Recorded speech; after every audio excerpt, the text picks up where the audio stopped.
To find out more about the series, please go to virgilklock.uk.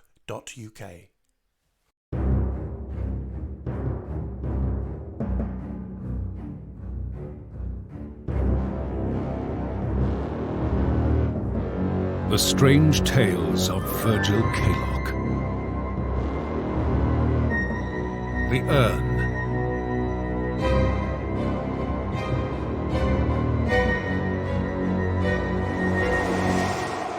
Chapter 2. Is this it? No, not that one, but it's definitely here somewhere. Would you like tea? We could ask for some. Oops, damn it. I was happy to be standing next to Dorothy, our row forgotten. We were united in bewilderment as the professor scuttled around the room, pulling at books as he went. Let me see. It's here somewhere. Sit down where you can. We won't keep you a minute. Professor Heinrich Geisel lived on Fisher Street in Holborn, a smart and respectable house serviced by a smart and respectable housekeeper.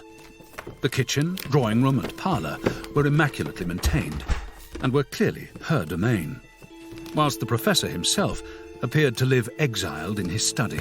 Not in alphabetical order, sadly, but I will get round to it now then. Let's try here. It was not a large room, but what space there was had been colonised by an explosion of books. They were piled on every surface. Piles that threatened to collapse at any moment were stacked on top of the ruined piles that came before them.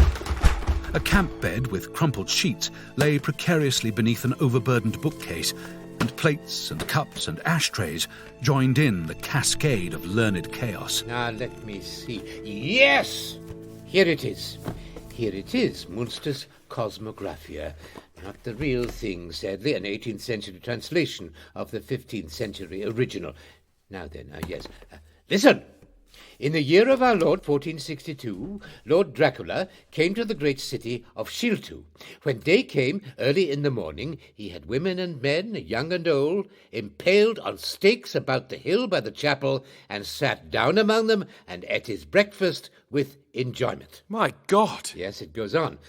None was spared. He had 1,000 impaled, both sideways and upright, Christians and Jews alike, so that they moved and twitched and whimpered in confusion for a long time, like frogs. Oh, that's horrible. Yes, horrible.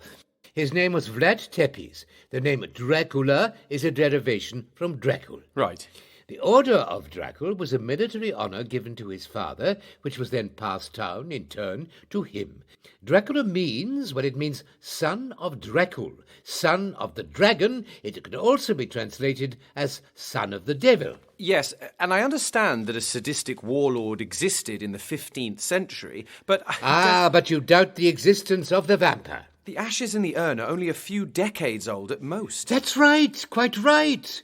The monstrous creature died 50 years ago. He also died 200 years before that. He has died many times, and many times he has returned to bring his pestilence back to humanity. I'm sorry to say Dracula is all too real. But there was nothing in that passage to suggest he was a vampire. No, again you're right. Quite so, Miss Bell.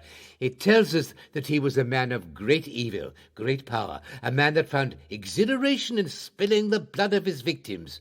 But you are right. It does not describe a vampire. That came later. He did not become a vampire until after his death in 1477. But this is incredible. I agree with you, Mr. Kaylock. It is incredible, incredible. We dutifully read our history books, and there is no mention of an immortal vampire at all. You can study at the highest universities in Europe, and you will hear no mention of him and his kind, but look elsewhere, and you will find him plain as day. He is there, stalking us in 1,000 tales and folk stories. He may live unseen by history, but he's known only too well by his victims. How do you know all this? Do you mean, how do I know this to be true? Because I know where to look. He has walked amongst us for 600 years. Wherever he goes, he leaves his mark, the pestilence of vampirism. For example, the history books may describe a sickness in such and such a village, a contagion that spread rapidly, killing scores of people. But look in their cemetery, and you will find the bodies decapitated or weighed down with stones or held fast to the earth with wooden stakes. a contagion of vampirism. And as he feeds, his contagion spreads. Oh, he must not come back. The ashes must be found. But how can he come back? They're only ashes. Blood will bring him back. It is what sustains him, and it will resurrect him too. You see, he is not truly dead. He cannot die. He cannot be killed. Death is for the living. By some diabolic enterprise, he is neither living nor dead. Vlad Tepes, the necromancer, died in 1477, but his devilry, his evil, lives on. He is, you might say, a demonic entity. He is an immortal. What do you know of this fellow, the Earl? James Waverley, the Earl of Danby. He's wealthy, of course. His family home is in Yorkshire, but he has an address in Knightsbridge, in Hans Place. He's a thief. Virgil is pretty certain he has it. Of course he has it. He is the principal member, the abbot, of the Hellfire Club. Aha! Fais ce que tu voudras, do what thou wilt. Ah, yes, I know all about the Hellfire Club. It's an occult society of some kind. Ah, they would like you to think so. Their rituals are certainly pagan, but I should say they are more devoted to Bacchus and Venus than to Beelzebub. It is a drinking club. Then why would he want the urn? They are Dracula's ashes. And that's quite something for an occult drinking club, don't you think? They can put them up on the bar and toast him with every glass. But how would he know? I mean, how would he even know what it was? Yes, that is the question. How would he know? I have an idea, but I'm afraid to say it. Ordinal Dragon Louis, the Order of the Dragon. Yes. The Order of the Dragon has never gone away. It stopped being a military order centuries ago, but it has endured as a cult. For centuries, it has continued its foul purpose, and it has but one purpose: to serve the House of Dracula, to serve and to bring him back.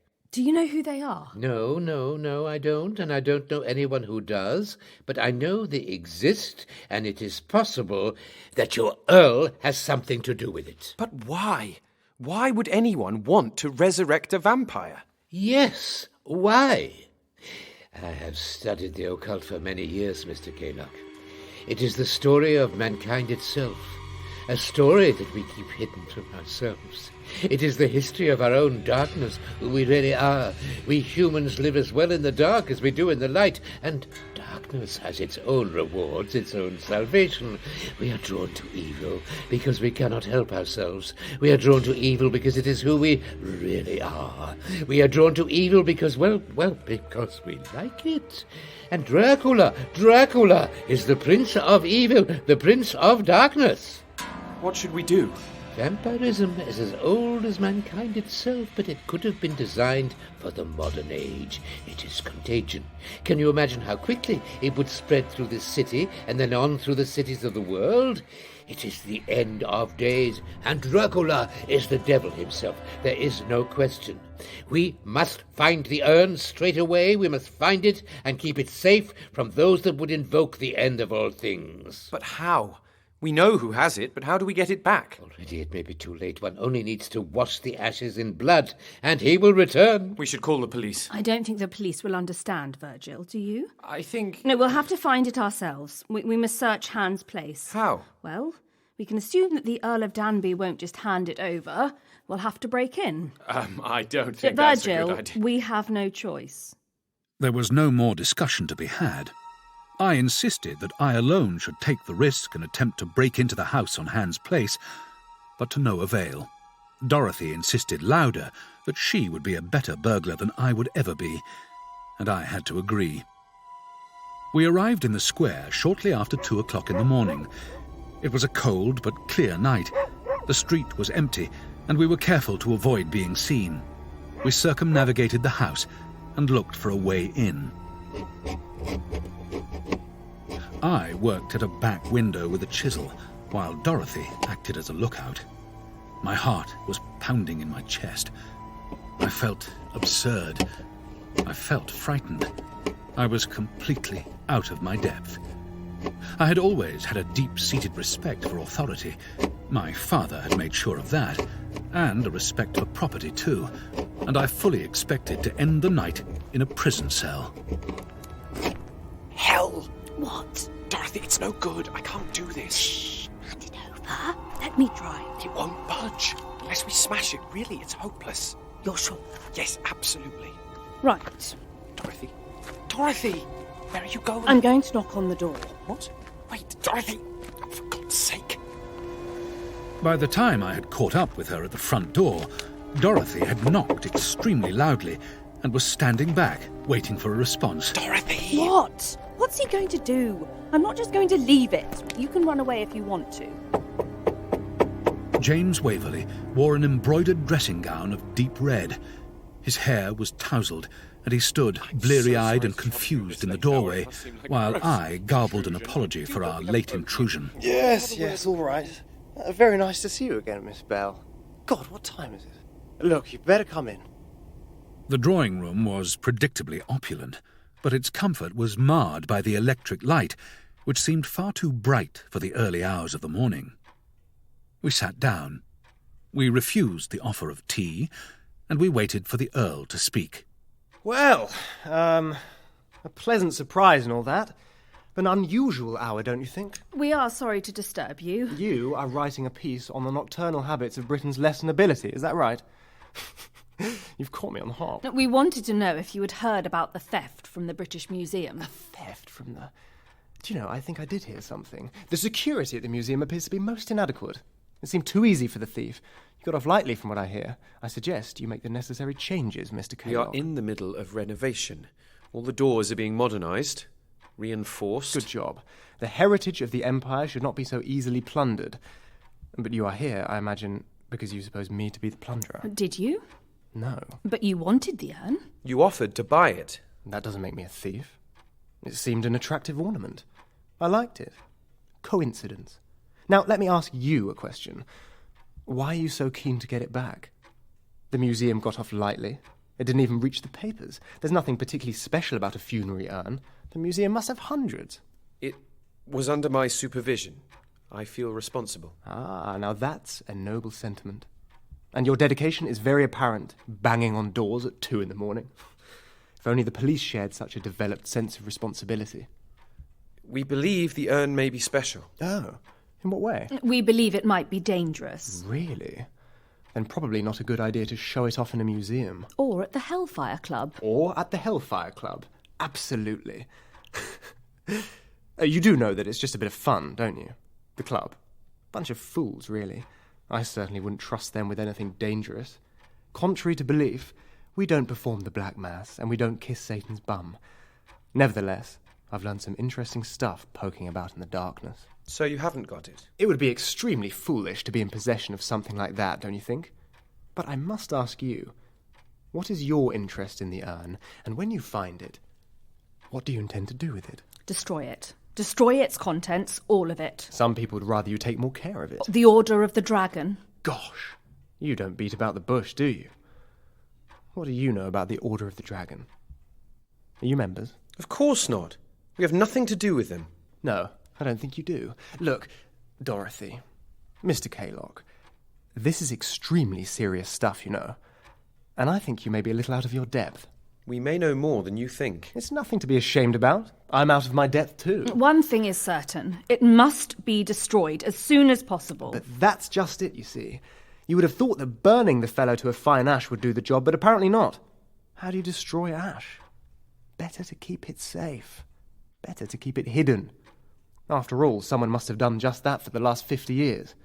Who? Who knows? Some poor, luckless chap found himself lumbered with the thing, felt obliged to be its custodian, and spent a lifetime looking over his shoulder, waiting for cloaked figures to creep up on him in the night. Then, after a life wasted in terror, he died, and Sir Richard Mostyn, of all people, swept it up into his collection. Who knows? All I know is that someone has to keep it safe. Guard it day and night. I would certainly prefer that someone not to be me, and as you say, you feel responsible. Oh, so you have it? Not exactly. And you did steal it? No, I got someone else to do that. Anyway, aren't we a bit beyond that now? Look, do you think I could just leave it like that? On show? I knew that if I didn't take it as soon as I could, someone else would. Someone who may not be as friendly as me. Someone eager to bring catastrophe to the streets of London. Where is it? It's safe, for now. And what do you mean to do with it? I don't know. I'm thinking of handing the damn thing over to you. I certainly don't want it, but then what are you going to do with it? Well, it will be kept hidden. It will be kept safe. Arrangements have been made, and perhaps it's best that you don't know. Yes, perhaps you're right there. Look, Meet me here tomorrow and we'll take it from there. I probably shouldn't trust you, but the chance to rid myself of this thing would be most welcome. Tomorrow evening at 10. It was still dark when we left. Morning was still some hours away, and the streets remained empty. I was looking forward to some sleep. I told you he had it. Yes, well done, Virgil. What arrangements? You said arrangements had been made. Had they? No, but I had to say something. I could hardly have said, give it to us, we haven't the faintest idea what to do with it, could I? Well, what are we going to do with it? Bury it? I'm pretty confident that Professor Geisel will know what to do. Yes, I hope so. Quite a relief that James Waverley was on the same side. What? He seemed genuine enough. You believe him? Well, yes. You think he was lying? How can we know? Perhaps. We shouldn't be too trusting. Some sort of trap, do you think? No, I just think that we should be cautious. Oh, God. What is it? There, up ahead. Can you see that woman? Yes? She accosted me the other night. Religious fanatic. She was standing near a street lamp a few yards away, half in darkness, half in light, talking to someone only she could see. She was gesticulating with one hand for emphasis, and with the other she rocked a pram, like a proud mother. I can't face this now. I'm too tired. Let's double back. There he is. Oh, she's seen us, damn it. It's him with nothing. He's got nothing. He's won nothing at all. Come on. Where are you going? The other way. Don't be a sissy. She's harmless. Good evening. He's not here yet. Who isn't? Sorry, what's your name? Not so long now. Long night. Years and years, but he'll come by. Yes, he will. I'll be here. And what will you give? Tuppence. How's that? Stand in line. Wait your turn. But give you must. What will you give? I'll leave it here, there, okay? Keep warm. Good night. Annie Renshaw. It's just a name. My name. He'll take that too. If you don't give, he'll take all of it. All of it. I've lost Topper. Gone. He's gone. And who's Topper? The street is cold. You need a warmer. Send him flying up or down. I don't know. Mr. Topper, an empty sock. Beat down hard. Took the lot. Oh, look, Annie, there's a church army centre on Great Porter Street. Do you know it? Give or take is all the same. A life everlasting. Resurrection. Now come with us. You'll be warm there. We'll take you somewhere safe. It's 5 minutes walk. And what would you give for everlasting life? Let's go. You're wasting your time. I'll pay for your admittance. You'll get some sleep there, get some food. It'll be morning soon. Your new friend, I wouldn't give him the time of day. I'm stuffed, couldn't eat a thing. Do. Look, a warm night, somewhere to sleep, to rest. No sleep, no rest. He doesn't sleep. He doesn't rest. He waits. He waits. For who? What does he wait for? Don't trust him. He'll lead you a merry dance. Don't trust who? Don't trust him. Trust no one. Trust in the master. Who is the master? The master, yes, he will. He will come again. I wait for him. I ache for him. What would you give? My blood is his blood. Who are you talking about? You know, of course you do, don't you, Virgil Kaylock? Don't have to say it out loud. Hold your tongue and wait. We wait. We sacrifice. Topper gave it all up. Yes, he did. To me. Mouse gives to Topper. Topper gives to me. I give to him. Who? Give what? To who? Dorothy, let's go. Call him Hayborin. Call him Adramalik. He has many names. The names of the prince. Beherit. Call him Moloch. Call him Tammuz. Dorothy, come away now. This is my body. This is my blood. We sacrifice to him. Our gift to him. Our blood for him. Our blood for him. She reached into the pram and lifted out the cat. It hung limp and lifeless in her outstretched hands. The poor animal's head lolled to one side, showing the livid gash in its neck. Oh! It'll be morning soon, she says. You're wrong. It will be night. Black night. The blackest. The world will turn in darkness. A new king is come. Time to choose, Dorothy Bell. How do you know my name? Choose eternal death or everlasting life. I choose blood. I choose my master. I choose Baphomet, the prince of the world, the prince of darkness. I choose Lord Dracula! I grabbed Dorothy's hand and pulled her away from the madness. We ran without speaking. We ran through the empty streets of Knightsbridge. What were we running from? Not the deranged cries of Annie Renshaw echoing in the stillness of the morning. We were running from fear itself. The fear that had been growing and taking root in us since our first sight of the urn. Fear that coursed through our bodies and suffused our brains. The fear of night. The fear of death. The fear of Dracula.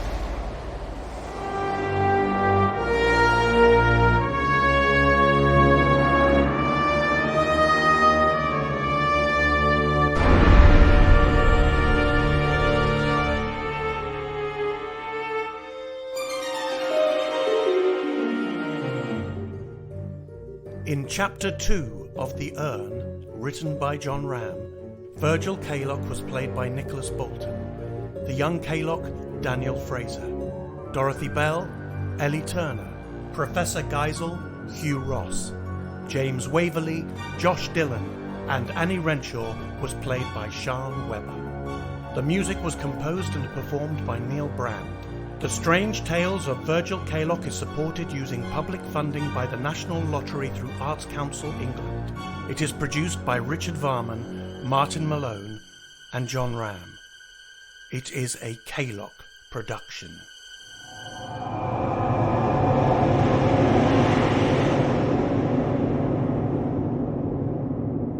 To find out more about the series, please go to virgilkaylock.uk.